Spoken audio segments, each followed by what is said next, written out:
আমি বনী ইসরায়েলদের সাগর পার করিয়ে দিলাম। এরপর ফেরাউন ও তার সৈন্য সামন্ত বিদ্বেষ পরায়ণতা ও সীমা লঙ্ঘন করার জন্য তাদের পিছু নিল। এমনকি যখন সে দলবল সহ সাগরের অথই ঢেউয়ে ডুবতে থাকলো, তখন সে বলল, এখন আমি ঈমান আনলাম যে মাবুদের উপর বনী ইসরায়েল ঈমান এনেছে, তিনি ছাড়া দ্বিতীয় কোনো মাবুদ নাই, আমিও তাঁর অনুগতদের একজন। আমি বললাম, এখন ঈমান আনছো, অথচ একটু আগেই তুমি নাফরমানি করছিলে এবং জমিনে তুমি ছিলে বিপর্যয় সৃষ্টিকারীদের অন্যতম নেতা।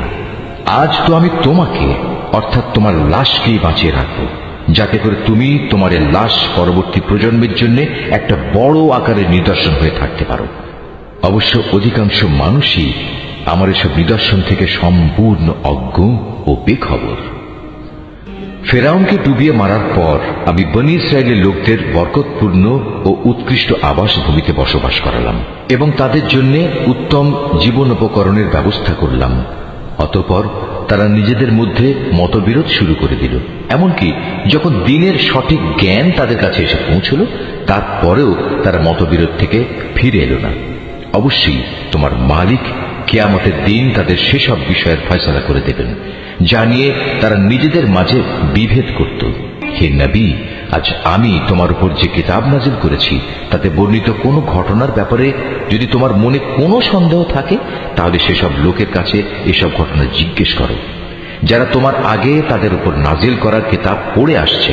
অবশ্যই তোমার কাছে তোমার মালিকের কাছ থেকে সত্য এসেছে, তাই তুমি কখনো সন্দেহবাদীদের দলে শামিল হয়েও না।